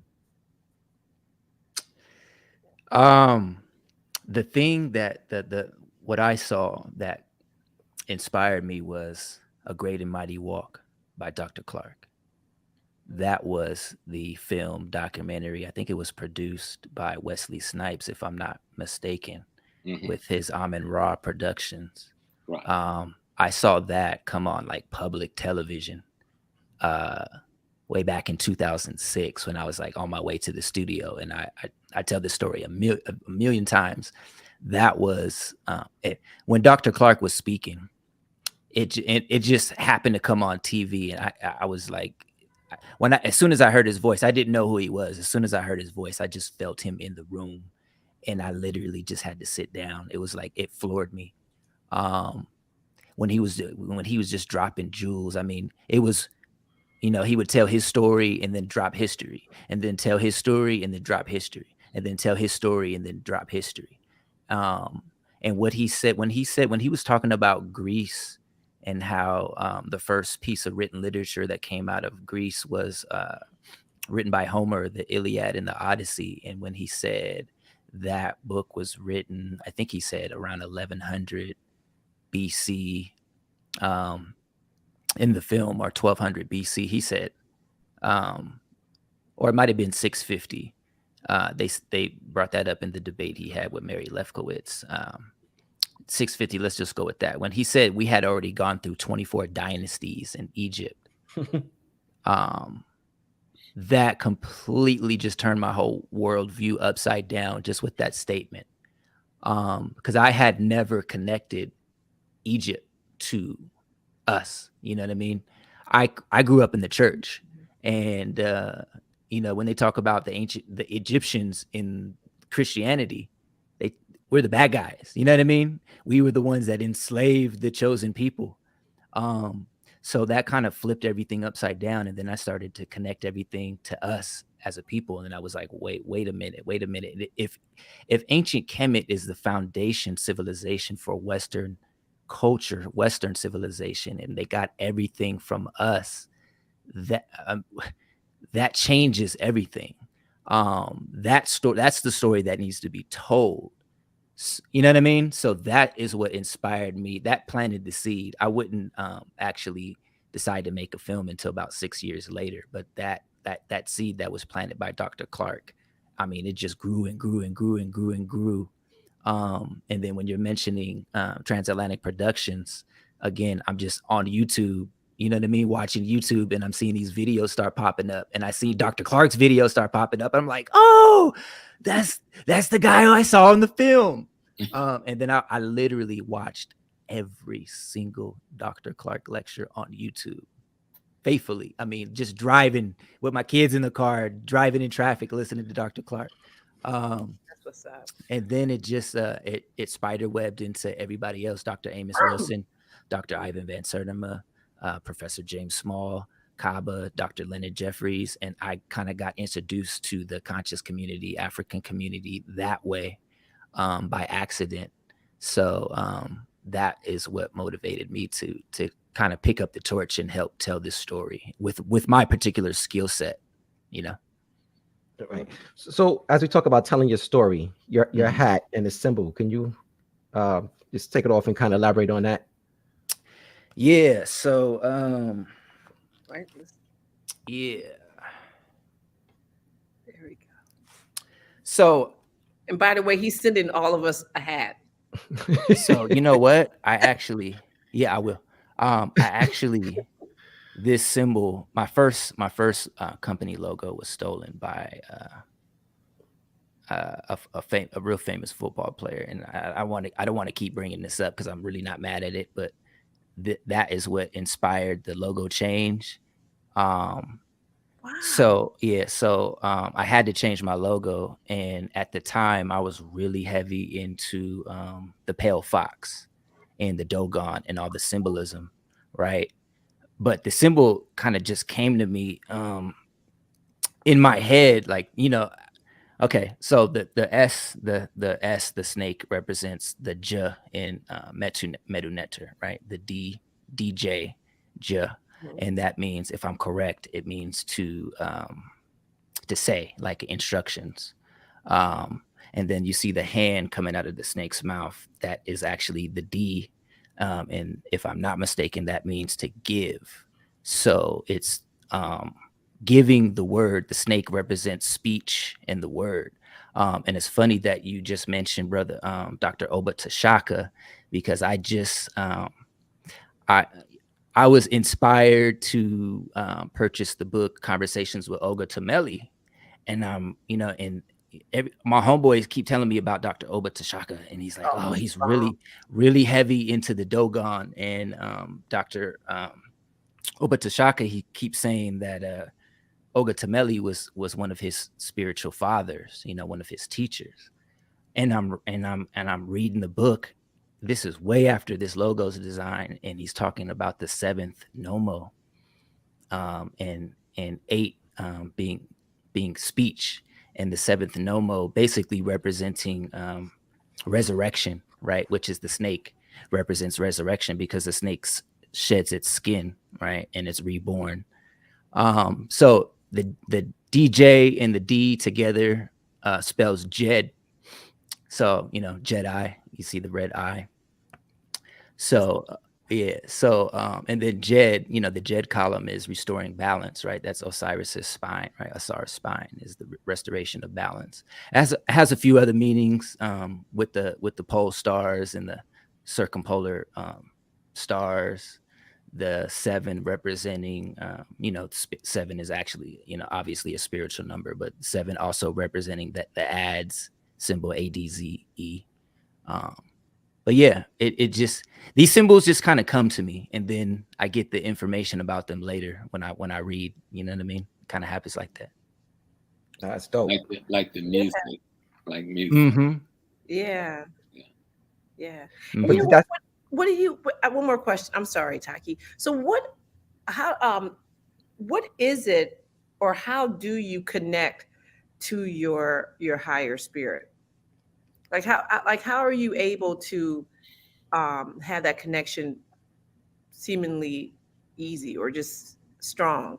You know, a lot of times we think about stuff, but we don't necessarily do anything with it. You know, and sometimes I don't even know if we're actually thinking consciously about stuff. Like, how are you just able to connect to the artist in you?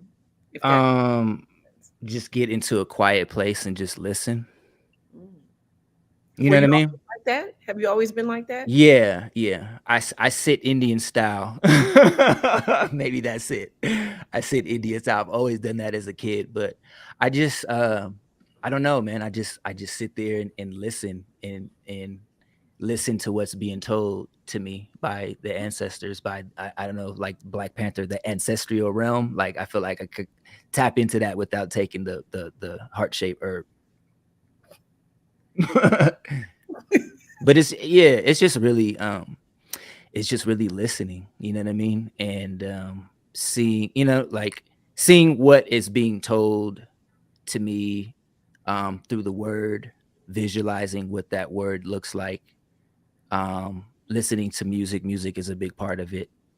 The music in Heavy is the Crown dictated the editing.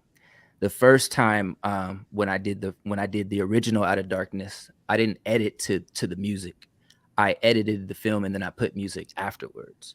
When I did Heavy is the Crown, I didn't edit until I had all of the music done and I had created all of these different pieces. So it's really the power of the drum, the African drum, and Professor Small can probably speak on that, the power of the drum. But the power, you know, I guess I got that African heartbeat in me. And when I started making the music, like I said, the music was kind of dictating where the edits were happening at and where the story was going to go. Yo, like, this is our sacred sciences, because I don't think people understand how these concepts, people will spend years in school practicing, you know, people that necessarily don't look like us will, you know, just trying to get a tiny bit of what you have, and you're just able to connect to your ancestors, your spirit, to, you know, and then you're able to then, you know, be able to connect to other art, to create art. Like, that's dope, and it's seamless. It's seamless. You know, you see, I got Basquiat in the background. Yes. Yeah. Yeah. Let me say something so people can work with it. That's what I do. I make it simple, make it plain. Yeah. Imagine your mind have multiple cabinets. And in each of the cabinets in your mind is a treasure trove of each of the million ancestors you've had through time. And when you go into your meditation, you open a cabinet, and there's a treasure trove of wisdom from an ancestor that is not only out of the past, but is also you at the same time. And you bring it forward into being. Cabinets of the mind. No cliche, Taaqiy. Cabinets of the mind. Wow. You know, this all, sometimes we name these shows, we always like to try to stick to the theme. But this, I think we really kind of hit the theme, the nail on the head, with just expressions of this God consciousness that we have, and this experience with the African sacred sciences or spirituality, and how that's expressing ourselves in this artistic format. So we implore everybody in the family to come out Saturday, February 4th from 1 to 8 p.m. If you're not in the New York City area, in New York, HAPI is coming home. We've been all around, but we'll be in New York right here in our backyard.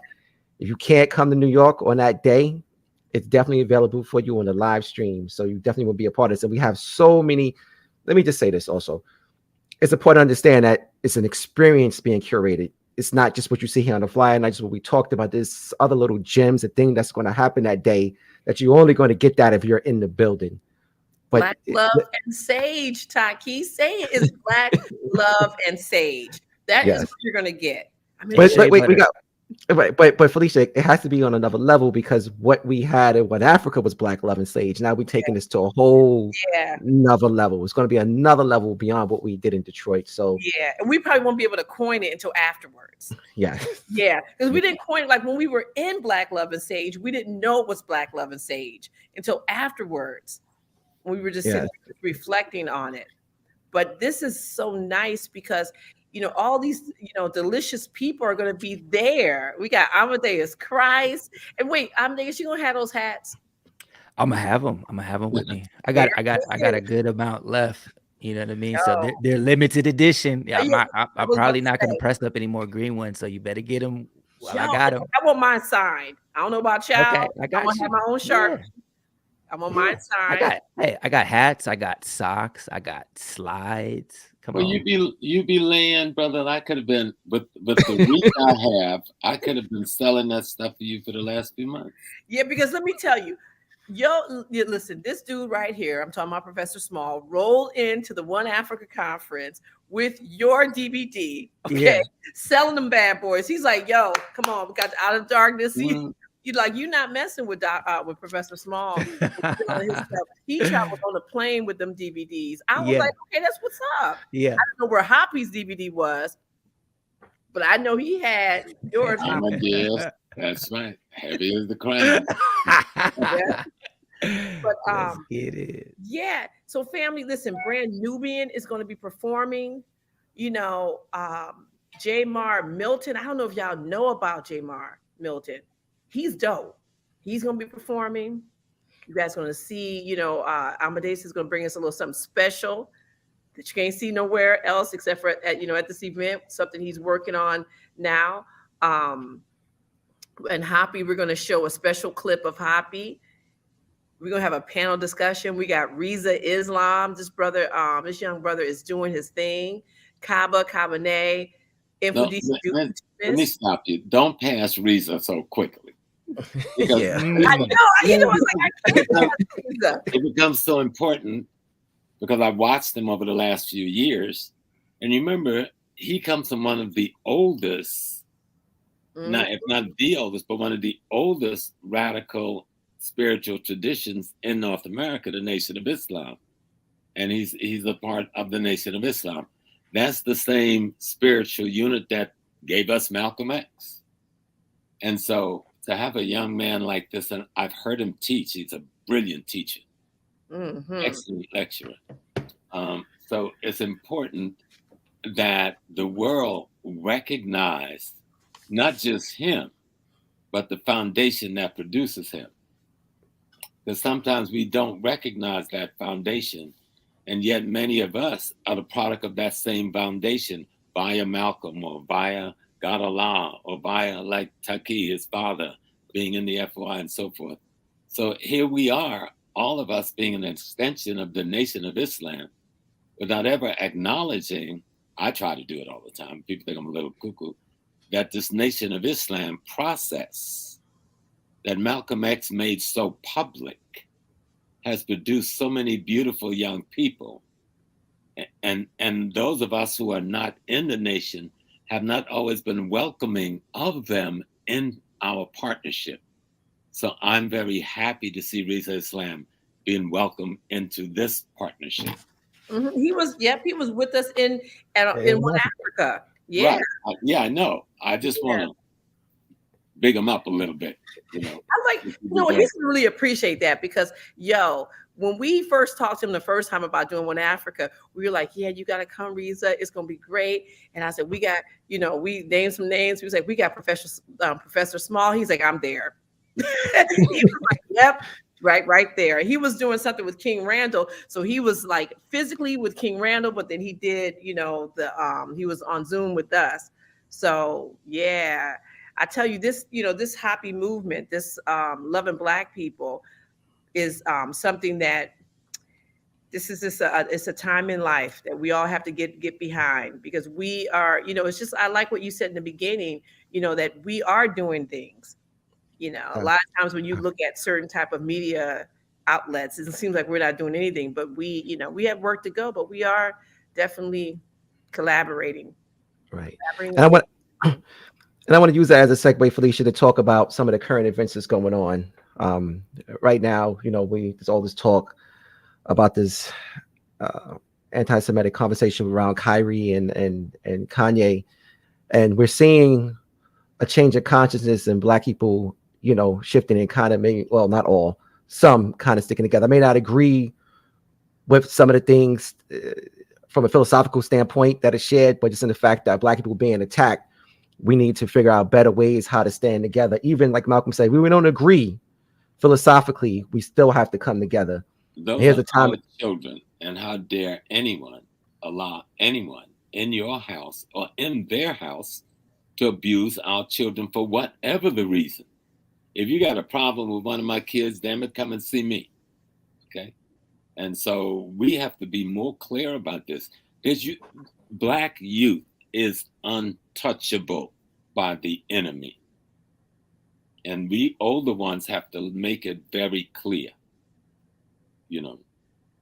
Malcolm said the secret to life is to have no fear. Take your fear mongering someplace else. We ain't hearing it. Neither one of those young people said anything worthy of the abuse that's been heaped upon them. Not even coming close. But even if they did, how dare you touch one of my children? And so I always remind people of a battle. It's called Islambada. Remember that word, Islambada. Michael, you there? So I know you know the date of Islambada, but it's when Robespierre was the prime minister in England, and two of the wives of a sub-Zulu chief had some issues with their king. So they ran to the British military camp. So the young king came to the camp, says, okay, y'all had your moment, give me my ladies back. Of course, the white man said no, so he killed all of them. So the big brigadier general comes to Bambata, king of the Zulu nation, and said, we want your sub-chief. We're going to try him for murder.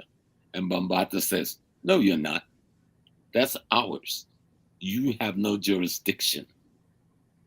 And when the British general said, yes, we do, the Battle of Islambada was on, and they had 2,000 dead British soldiers at the end of the day. It caused the Robespierre government in London to collapse. They tell us about the Robespierre government collapsing, but they never tell us why. Islambada and Bambata that told the white man, get your hands off of my children. Yeah, right after this, I was talking to Professor, and I was telling him, people can say whatever they want to about Minister Louis Farrakhan, but one thing I appreciate about him was coming forward. He was one of the few. Yeah, Black people. He said, I don't give a, yeah. He made very clear that, you know, you're not going, you know, just like when you said that, he was like, you know, you got a problem, you come see me. That's exactly what he said. You know, and that's what we need. Like, we need to feel this. You know, we just can't. We need to acknowledge we've had the fathers. Minister Farrakhan has been here for a long time. Yes, there was a rift between him and Malcolm 56 years ago. Let it go. Let it go. 56 years is enough of mourning and quarreling. Okay. Dr. Clark has come and said the same thing the minister's saying. Dr. Ben has said it. Asa Hilliard has said it. Jay Carruthers, Shashi McIntyre. So many of our elders have told us we have not been listening to them. But I think the young people are now beginning to listen to the elders a lot more. And even, thank God, to the technology, you can now listen to the elders who are no longer physically here. Okay? Because they still have directions to give you. Yeah, 100%. Yo, okay, I know this may be inappropriate for me to say right now. Listen, Amadeus, I keep seeing these people buying his hat in this chat. Just put mine to the side.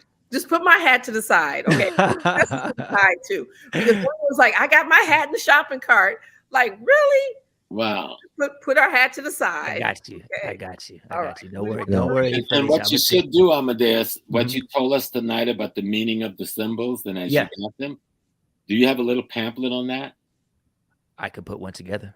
Hey, it looks like it's warranted. Let's do it. I'm gonna do it. And you know what? And listen, I'm telling you, so he's gonna have these hats and HAPI. We got all new merchandise, you know, coming. I'm telling you, guys want to be in the house February 4th. This is gonna be nice. February 4th, 1 to 8 at JPAC. And I'm telling you, I'm giving you an order. I'm the oldest guy here, right? You got to be there on February 4th because HAPI have put a new light on the Happy Valley. HAPI have put a new light on taking a trip to Kemet. It is no longer a shopping junket, right? It's no longer just a class. It's an experience. It is a renewal. It is a transformation. Some of the finest teachers in the country on ancient Kemet is a part of this HAPI project. And so returning home physically, but returning home spiritually becomes essential, the involvement with HAPI. You know. So February 4th is absolutely essential. Yes. And I see Susan Tata says she's going to be there in the building. We need to talk because we might add her to the lineup. And she snuck that in there saying she's coming. Add Susan. I'm giving her orders right now. Yeah. So we're going to have to figure something out because we've been talking about doing some other things. So we're going to have to talk to Miss Tata, Dr. Tata, and really get that going. Listen, One Africa Susan Tata. No, y'all need to go look at her performance. There was not a dry eye in the spot when she spoke. It was so much drama with her coming. So she was unable to come. So last minute, you know, I think 3 o'clock in the morning, I was like, I can send you a Zoom link. We didn't think it would work. This woman got on there, okay, and it was quiet. A pin could drop. Susan Tata is about her business. Somebody else came in her, and look at me. I was looking at her. I was like, everybody saw themselves in this woman. So look, remember, she's from the Cameroons, and people need to know the Cameroons. A lot of our ancestors came from there, just bordering Nigeria, and the Cameroon is one of those spiritual centers that we rarely hear about. But the juju in the Cameroon, oh, you don't even want to mess with that. Haiti has to back up from Cameroon juju now because it's deep. I'm telling you, it was really powerful. So we know it's going to be a great day in Queens, February 4th. So you need to make sure you get your tickets, family. And shout out to you know, I see a lot of our past guests in the chat. Modern Day Sage, Ellison Nidra, and I see Michael Imhotep. Michael Imhotep's like, yo, I need to be there. Yeah. Michael don't play around when he plugged himself. He's like, look, I need to be there speaking. He needs to be there. He's one of the most fantastic documentary historian out here. Okay. The only person that I saw that was better than Michael with doing that with dates and comment is Dr. Clark.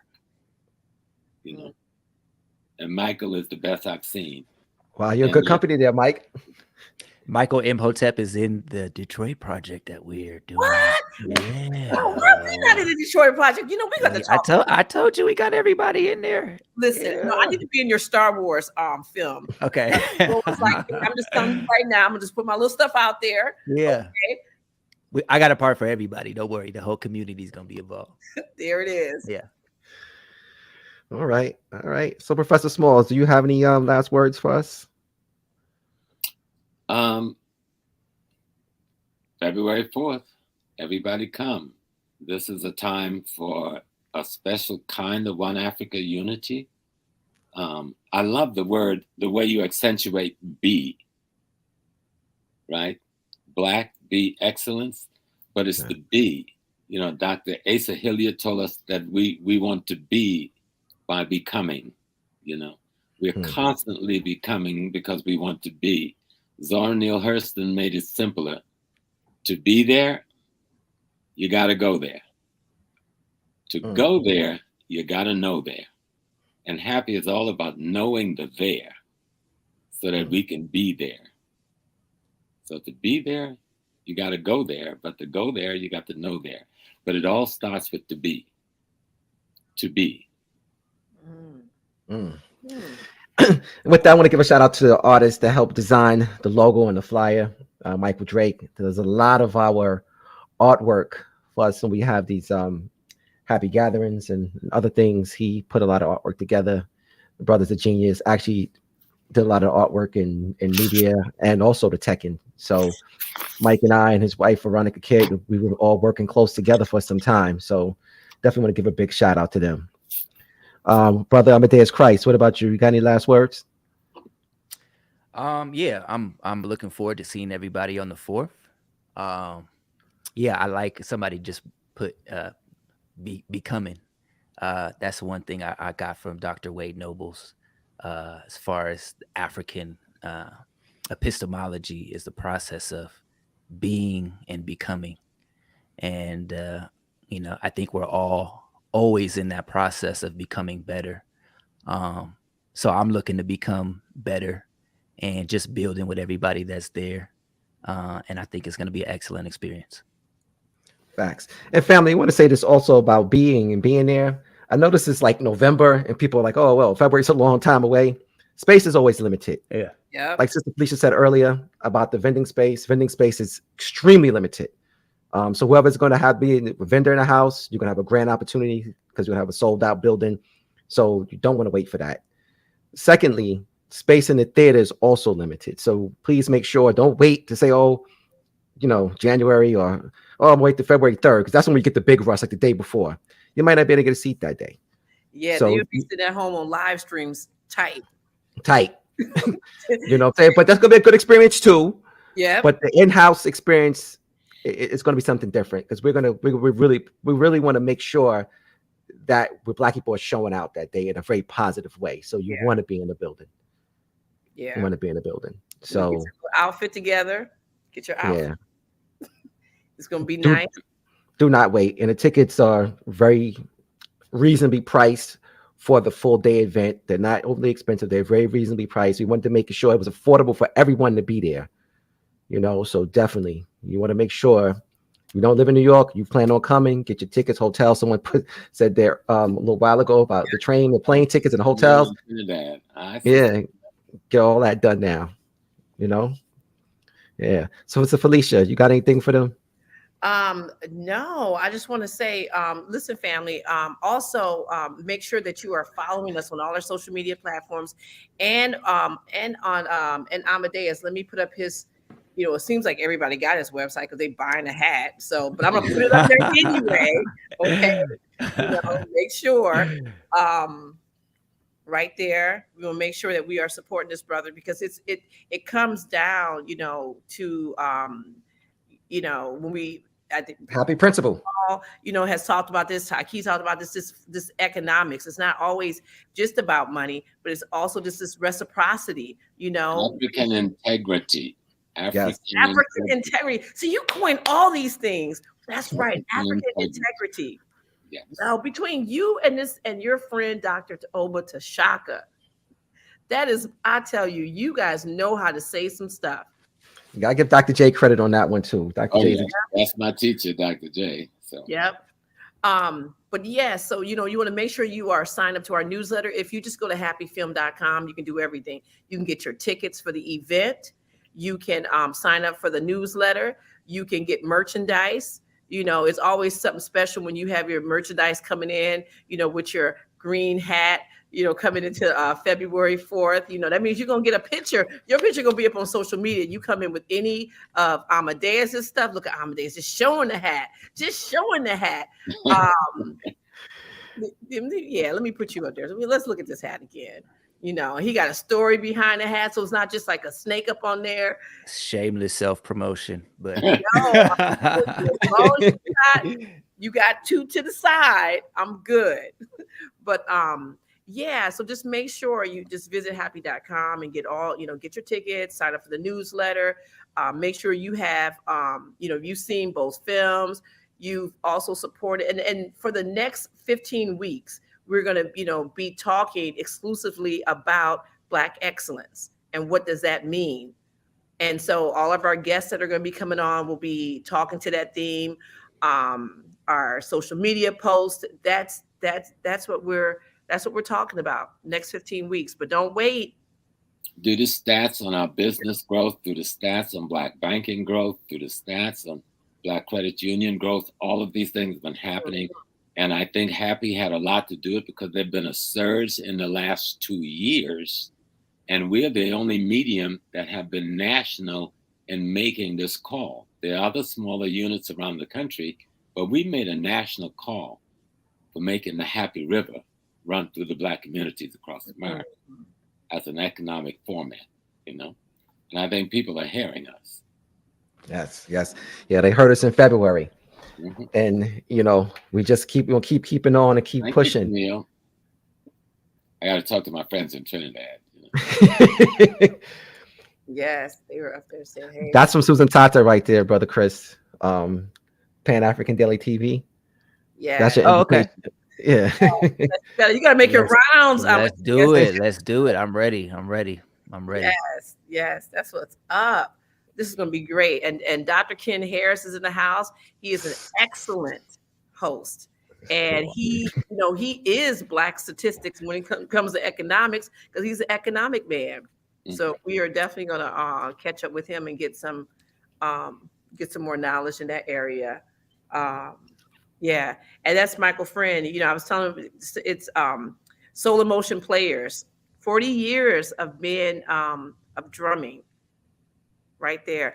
And so, you know, family, this whole, you know, this networking piece, this sitting down and chatting with each other, it's going to be real nice. You just don't want to miss it. Yeah, you know, this Soul Emotion Players, African Dances and Drums, you might want to talk to Mr. Friend also about doing something. So definitely you can get at us. happyfilm@gmail.com. You know, Mr. Friend definitely might like email us and want to talk to you further about that. Yeah, he gave me my first time on stage over 20-some years ago. Michael Friend. Yep. He did this wonderful play called We Are Africa. And he was talking about the Dr. Clarks, everybody, Dr. Ben. It was just wonderful. So yeah, Soul Emotion Players. He's no joke. Them drums wake you up. That's for sure. Okay. All right. So if you brothers can hang out backstage, Felicia and I will close out the show, and you know, we'll close it out with you guys as soon as we finish. Yeah. Yes. All right. Thank you guys. Thank you for having me. Likewise. Thanks for coming. Okay. Yeah. Peace to Doriel. All of our crew is in the house. Nawari, that's what's up. Yes. So family, before we go, a couple of quick announcements. Please, again, like, comment, and share if you already haven't. The show is ending. Definitely still get it out. We got to always fight for the algorithms and to beat them, or to get in them, we should say. Definitely thanks for coming out. Please, again, like we said, get your tickets now. Don't wait. It is November. We know how Black people do things. We don't want to wait till the last minute, because that's what's going to happen. But get your tickets now, especially if you want a VIP ticket. And shout out to the brother who purchased those VIP tickets. The space is absolutely limited for VIP tickets. So you want to make sure that you're doing that. VIP tickets, vendor space, limited. Don't wait. And we're not just saying it to say it. It's a medium-sized theater, but the vending space is very small. So it's only a limited amount. So yeah, definitely. It's too cold to have your little table outside. Right. So you better get your little, I'm telling you guys now. Yes, definitely. Get that now. And we've been doing this for some time. It's been out because we've shared it with our newsletter. People who subscribe to the newsletter, they got first dabs at it. So spaces of people have already been buying tickets. So those people who are hearing this now, this has already been in promotion for some time now. So you definitely want to take this opportunity to get your tickets. Yep. And someone, Vicky is talking about, should she bring her food? We're going to have a food vendor there. We have a specialty, some specialty wines made by a brother, Sadat X. Yes. He's going to be in the house. Brand Nubian, like Brand Nubian. Even you, like you young cats, you have to give homage to Brand Nubian. So they're going to be performing along with Jamar Milton, another very conscious rapper. It's going to be a real nice space to be in. Yes, facts. Facts. All right, Fee. So I think we good. I think we could definitely close it out, and we'll be with them next week. We'll have Infodishi coming up, Brother Kaba. We'll have Riza coming back soon again, and we'll have Dr. Ken Harris to be on with us. Definitely all people who are intimately involved with the project, we'll have them on, talking about it, and we look forward to seeing you guys. And now Susan Tata, we're going to be added. We're going to just go ahead and add her. Definitely going to have her a part of this as well. Yeah, so, she's got to be up in the house. Oh, wow. Yes. So nice. All right. So you know what? Oh man, we always take that Professor Small's words when we leave. Just real quick. So Ms. Redmond, we might want to talk to you about your drum. Definitely, just reach out to me, happyfilm@gmail.com. Want to talk to you about, if you should bring your drum or not. There it is. All right. So, one more thing. We talked heavily today about One Africa. If you have not seen it, go to happyfilm.com. The conference is there. It's well worth. It's 12 hours. I believe it's like $20. It's well worth it. It really, really kind of sets the stage for what we're doing now. So definitely go get your copy. You have not seen it. You're going to love it. Yeah. It's something you just sit down with your family and watch. Yes. It's really, you have 13 scholars breaking it down, the power in unity, and that's what we've been running with. That's HAPI. That's what we're doing right now. So we want to just really, another thanks to Amadeuz Christ and Professor James Small. Like, that's what's up. It's good to start this promotion off with them. Very nice spirits. Very nice. Right. All right. Good. So, words of Professor Small, since he's off and I'm here now, so I'm going to say his famous words: peace and blessings.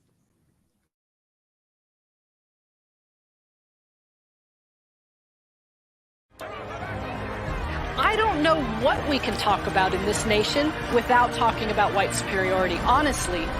Who defines the meaning of God also defines the relationship between economy and God. African Americans spent $1.3 trillion last year, making us the 16th wealthiest nation in the world. Why have we not turned those riches into wealth to develop our community?